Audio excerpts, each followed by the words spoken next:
ಮೇರೆಗೆ ಜನಸಂಖ್ಯೆಯ ಅನುಗುಣವಾಗಿ ಯಾವುದೇ ತಾರತಮ್ಯ ಇಲ್ಲದೆ ಪ್ರತಿ ಪಂಚಾಯತಿಗೂ ಕೂಡ ಸುಮಾರು 80 ಕೋಟಿ ರೂಪಾಯಿಯನ್ನ 761 ಗ್ರಾಮ ಪಂಚಾಯತಿಗೆ ನಾವು ಕೊಟ್ಟಿದ್ದೀವಿ. ಒಂದೊಂದು ಗ್ರಾಮ ಪಂಚಾಯತಿಗೆ 5 ಲಕ್ಷ ಇರ್ಬೋದು, ಒಂದೊಂದಿಗೆ 15 ಲಕ್ಷ ಇರ್ಬೋದು, ಜನಸಂಖ್ಯೆಯ ಅನುಗುಣವಾಗಿ. ಆದ್ರಿಂದ ಬಿಜೆಪಿ ಅವರು ಸುಮ್ಮನೆ ಟೀಕೆ ಮಾಡ್ತಾರೆ. ಅವರು ಏನು ಹೇಳಕ್ಕಿಲ್ಲ ಅಂದ್ಬಿಟ್ಟು ವೈಯಕ್ತಿಕ ವಿಚಾರ ಚರ್ಚೆ ಮಾಡ್ತಾರೆ. ಏನು ಕೆಲಸ ಆಗಿಲ್ಲ ಅಂತ ಹೇಳ್ತಾ ಇದ್ರೆ ಬಿಜೆಪಿ ಅವರಿಗೆ ಒಂದು 2-3 ಲೆಟರ್ ತೋರಿಸ್ತೀನಿ ಸಮಯ ಬಂದಾಗ.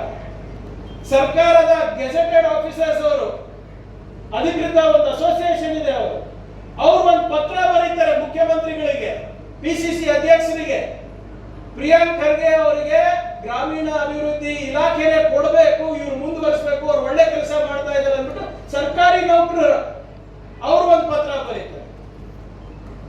PDO association, panchayat development officers association, ಅವರು ಕೂಡ ಪತ್ರ ಬರೀತಾರೆ ಪಿಸಿಸಿ ಅಧ್ಯಕ್ಷರಿಗೆ, ಗ್ರಾಮೀಣ ಅಭಿವೃದ್ಧಿ ಸಚಿವರಾಗಿ ಪ್ರಿಯಾಂಕ್ ಖರ್ಗೆಗೆ ಮುಂದುವರಿಸಿ ಅಂತ. ಯಾರು ನಮ್ಮ ಅಭಿಮಾನಿಗಳಲ್ಲ, ಅಧಿಕೃತ ಅಸೋಸಿಯೇಷನ್ಗಳು. ಕಾಂಟ್ರಾಕ್ಟರ್ ಅಸೋಸಿಯೇಷನ್, ಯಾವ ಕಾಂಟ್ರಾಕ್ಟರ್ ಅಸೋಸಿಯೇಷನ್ ತಮ್ಗೆ ಗೊತ್ತಿದೆ, ಎಲ್ಲರ ಮೇಲೂ ಇಲ್ಲ ಚೆಲ್ಲರ ಆರೋಪ ಮಾಡ್ತಾರೆ ಅಥವಾ ಬೇರೆ ರೀತಿಯಾದಂತಹ ಆರೋಪಗಳು ಇದೆ. ಕಾಂಟ್ರಾಕ್ಟರ್ ಅಸೋಸಿಯೇಷನ್ ನನಗೆ ಪತ್ರ ಬರೀತಾರೆ, ನಿಮ್ಮ ಅವಧಿನಲ್ಲಿ ಎಲ್ಲಾ ಟೆಂಡರ್ಗಳು ಪಾರದರ್ಶಕವಾಗಿದೆ, ಇಂಥ ಮಂತ್ರಿಗಳು ಇರಬೇಕು ಅಂದ್ಬಿಟ್ಟು ಅವ್ರಿಗೊಂದು ಲೆಟರ್ ಬರೀತಾರೆ. ಇದು ಬಿಜೆಪಿ ಅವರಿಗೆ ತೋರಿಸ್ತೀನಿ. ಆಯ್ತು, ನೀವು ಕಾಂಟ್ರಾಕ್ಟರ್ ಅಸೋಸಿಯೇಷನ್ ನಂಬೇಡಿ, ಪಿಡಿಒ ಅಸೋಸಿಯೇಷನ್ ನಂಬೇಡಿ, ನನಗೆ ನಂಬೇಡಿ.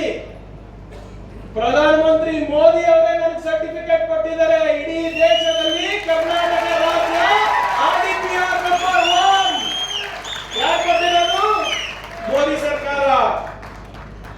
ಮೋದಿ ಸರ್ಕಾರ ಸರ್ಟಿಫಿಕೇಟ್ ಕೊಟ್ಟಿದೆ ನಮಗೆ. ಗ್ರಾಮೀಣ ಅಭಿವೃದ್ಧಿ ಇಲಾಖೆ ಬಹಳ ಸರಿಯಾಗಿ ನಿರ್ವಹಣೆ ಮಾಡ್ತಾ ಇದ್ದೀರಾ. ಐಟಿ ಬಿಟಿ ಇಲಾಖೆ